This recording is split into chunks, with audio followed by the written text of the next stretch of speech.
Yo, guys, it's Kyle coming at you from Bane's Film Reviews.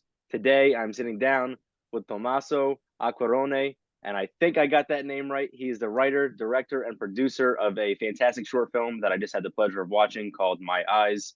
It's dark, it's dramatic, it's mysterious, and it's a really fantastic film. I had the pleasure of watching, and I'm really grateful that I did. Tommaso, thank you so much for sitting down with me and chatting about your film. Thank you very much, Kyle. And yeah, you pronounced my name perfectly. Good. I'm Thank glad. you. I'm glad. So how are you doing today? I'm fine. I'm fine. Here in Italy, it's like 9 p.m. Okay. So it's already dark, but Yeah. but Well, yes, I'm it's fine. it's getting dark here too, unfortunately.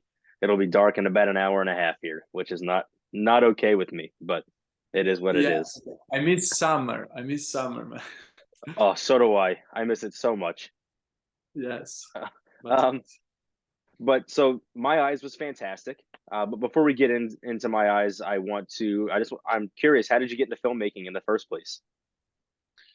uh, like I always been like I always love to watch movies, maybe like everyone.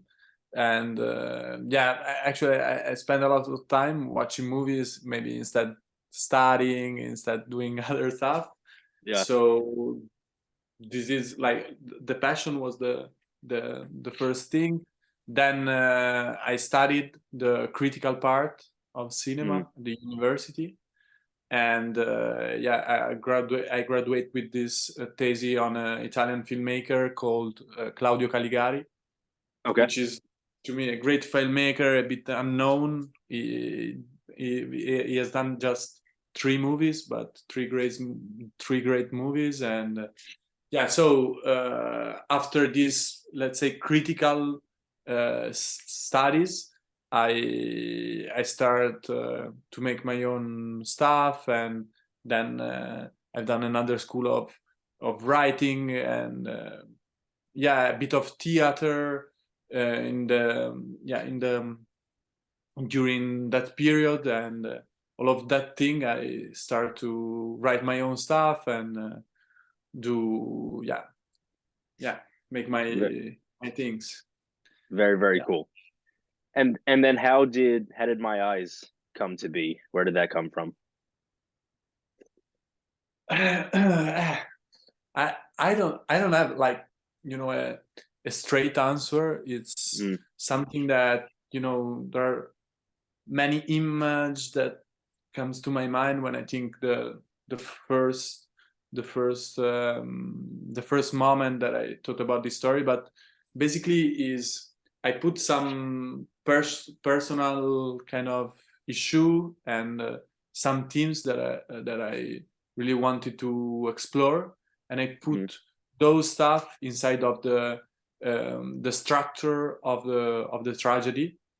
okay. And I wanted to make a movie, um, and make it with respecting the three Aristotelic unity of action, unity of time, and unity of space. Okay. So I put all this stuff, personal, kind of personal issue, a theme that I want to explore, also my own experience observing street artists, and with this kind of limits of the tragedy, I start to write, and I came out with My Eyes, which I think, to me, but is a kind of little contemporary tragedy in a certain way. Yeah, for and sure. and yes, for the team, of course, but also, Yeah, for absolutely. And the thing that I noticed most about it, I mean, there's obviously a lot that goes into it, but the thing that I noticed to be the most prominent, especially in the second half of the film, was the red lighting. Um, the lighting shifts drastically from day to night, obviously because it's dark and light. But you have this red lighting that essentially is the primary source of light for the entire second half of the film. Um, why did you choose that red light, and why was that so important of a choice for you to make for this film? You mentioned red, and first of all, the red was really important, not just the light that it came to, you understand one of the main thing of the movie, but before, the red was really important also in the, I choose like a car with the red interior, with the red was the color of, in a certain way, of the movie, because as you know, as everyone knows, the red is the color in a certain way, like in the psychology of the color, is the color of passion, but also danger, and so I wanted to really put kind of a lot of red in during all the movie, and also now I will arrive to the light, but before, the red of the interior were really important to me, because if you watch the movie, I don't want to say too much about the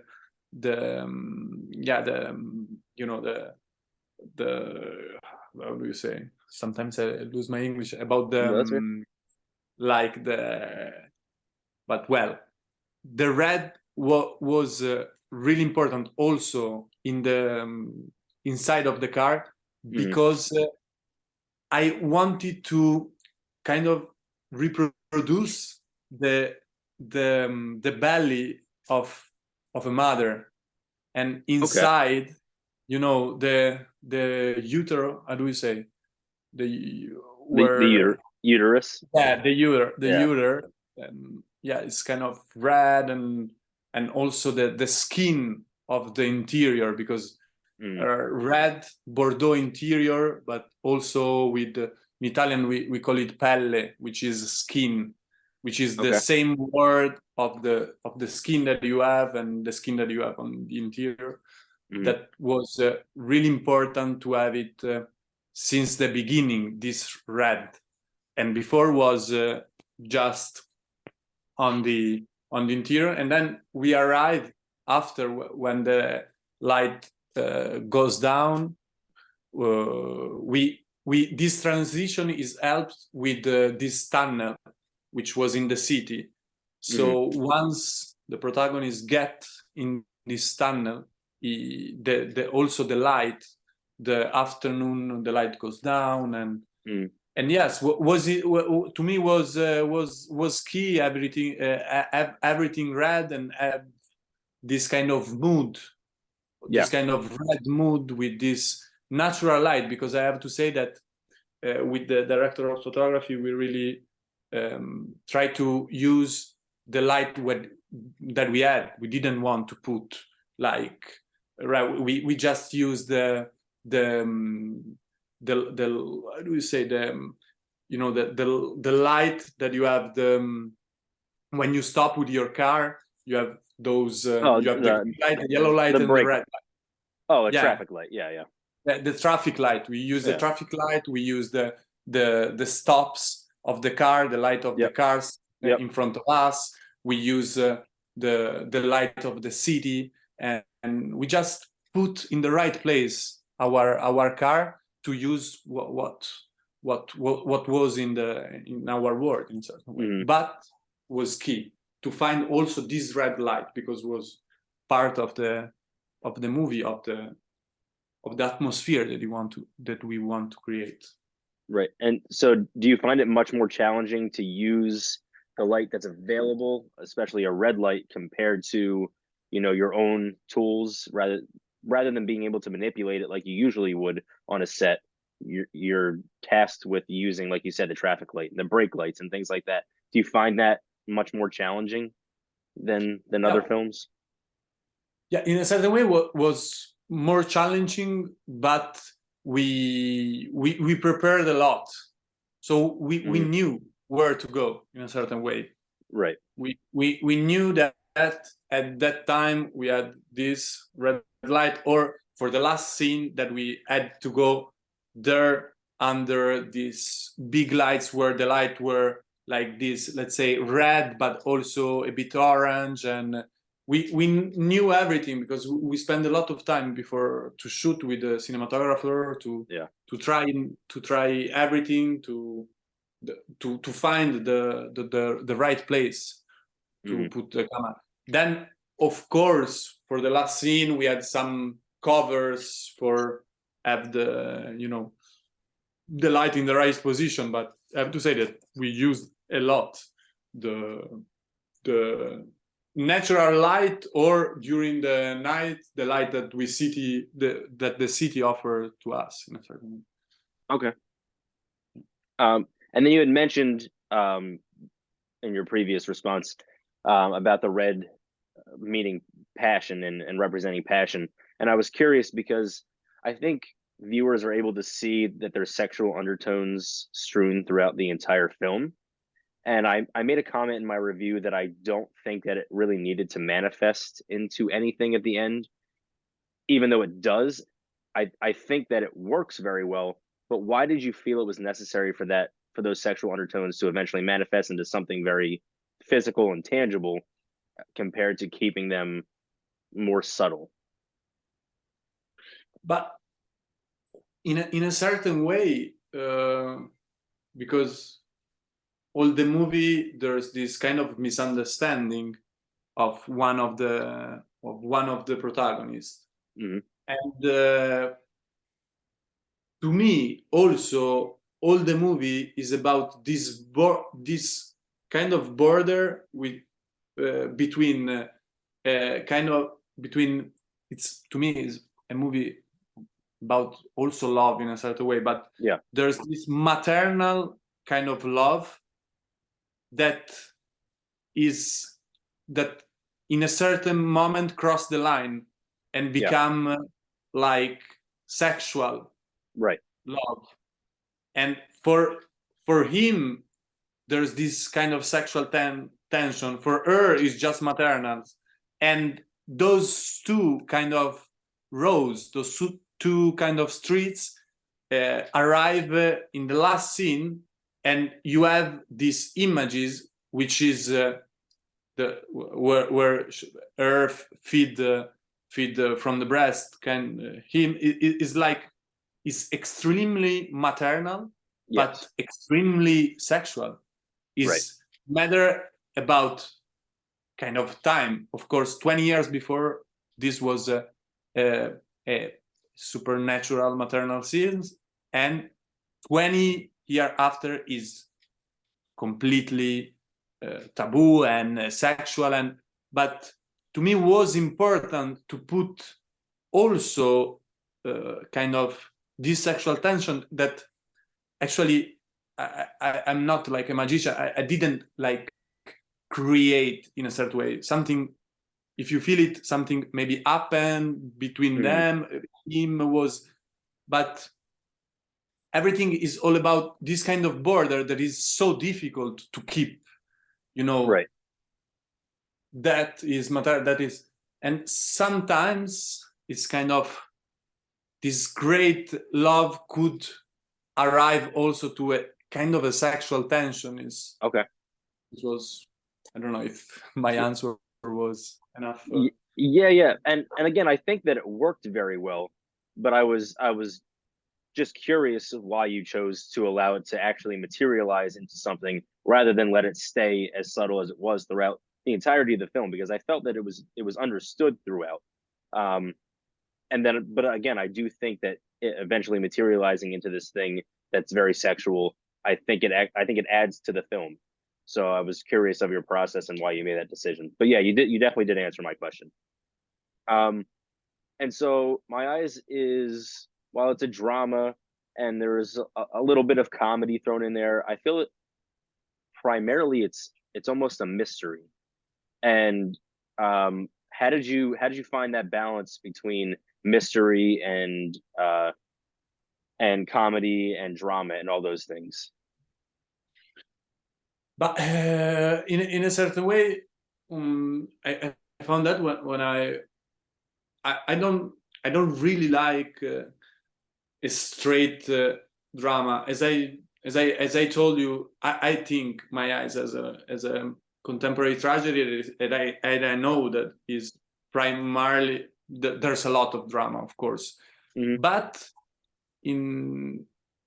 I just tried also with improvisation, with during the on set, to find also something a bit more, like comedy, something more, because at the end of the day, I think is makes strong the main the main genre in a certain way, Right. And then yeah. Yes, I have to say that the comedy that you see is something that we achieve during on the set, because the energy was good, and Okay. and I like to put on the middle of it some laugh, some because at the end I think makes stronger also the drama. Have a Yeah. bit of Yeah. comedy inside. Well, the comedy obviously creates a sense of levity, and it allows it not to be too heavy and too dark all the time. Because I think if you don't include any comedy, it runs the risk of being too heavy and too much for a viewer to handle. But you're absolutely right. Having those moments of levity then strengthens that drama, and it strengthens that mystery, and it strengthens the tragedy, because there's such a good juxtaposition between the two. So it works fantastically well. Thank you. Of course. And then, much like you balance all those genres, you balance a lot of emotion. You balance pain and suffering and happiness and arousal and all of these different things. And I think at one point I thought, I don't know how you balance that many things. You're not balancing one or two things. It's this incredible, I mean, I imagine, strenuous balancing act of 25 different emotions at all times. And how does that all come in the writing process? Do you make changes and adjustments on set? How does that come to be, and how do you find that right balance? Yeah, I think maybe something that, of course, starts when you write, but then I have to say that I had two fantastic actors, and was really incredible and really good to work with them, because I really let them also be free Yeah. in their emotion.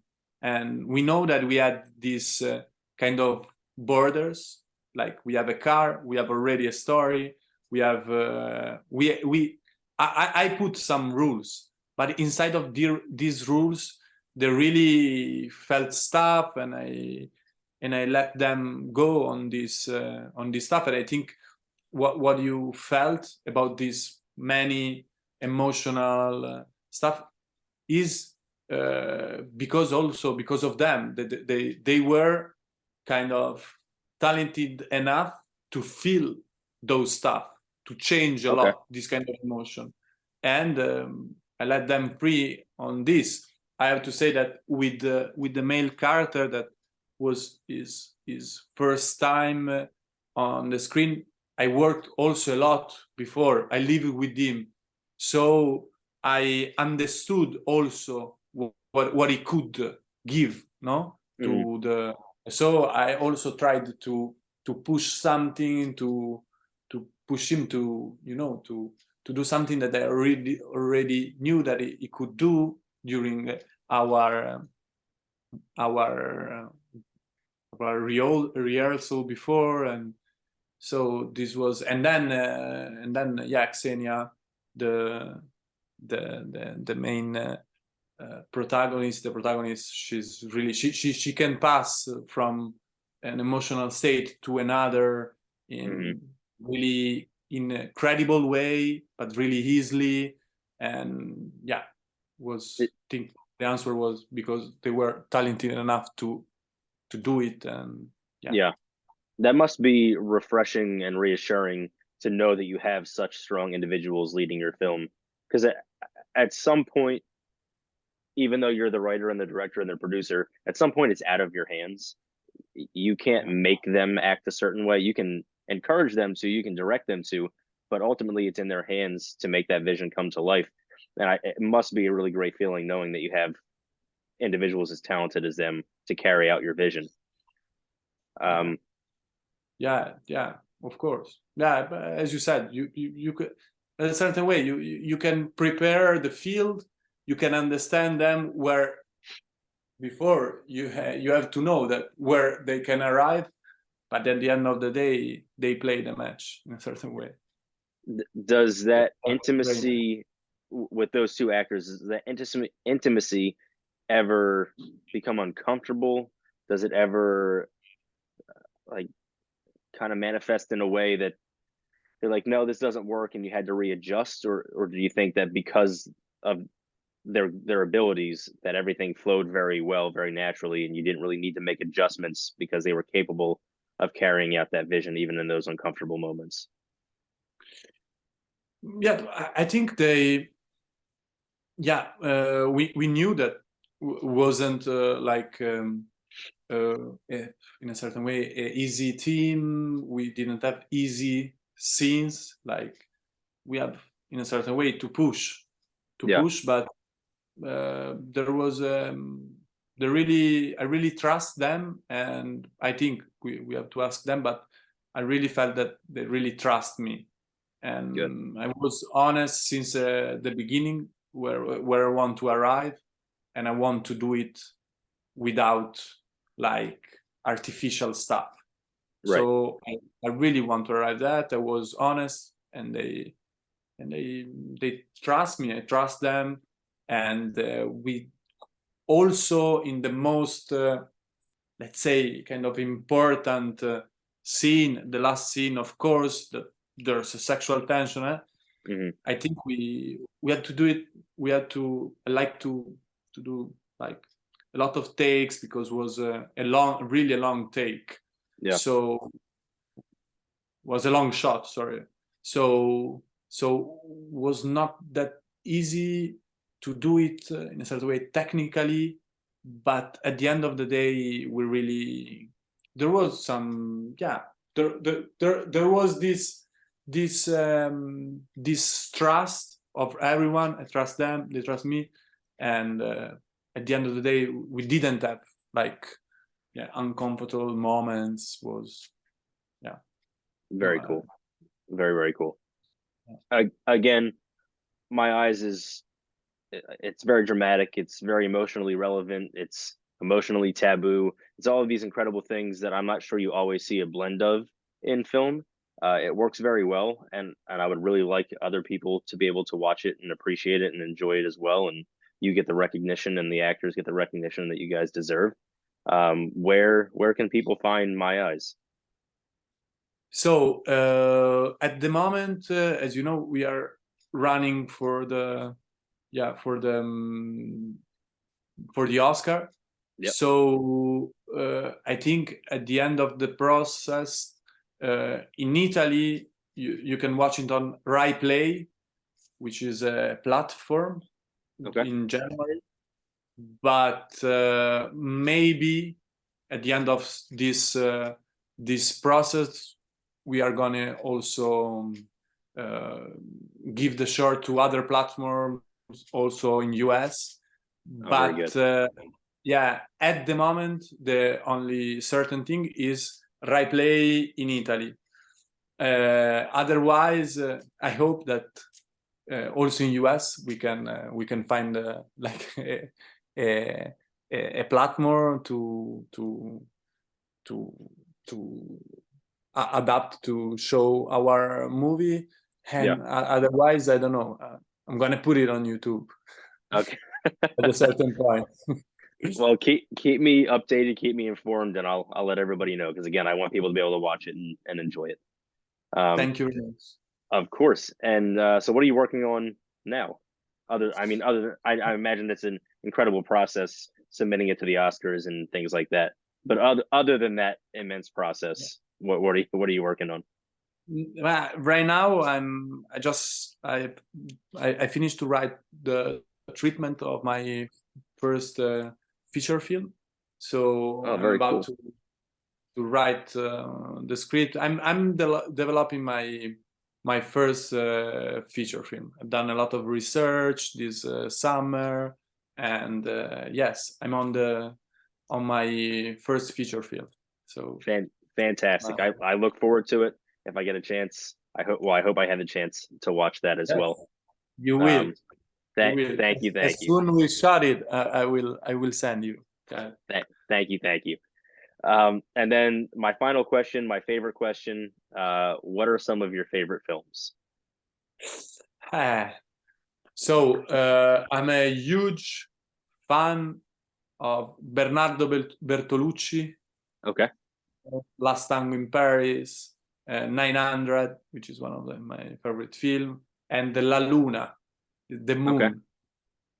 which is a bit more difficult to find it, and you can see some influence on the team in La Luna.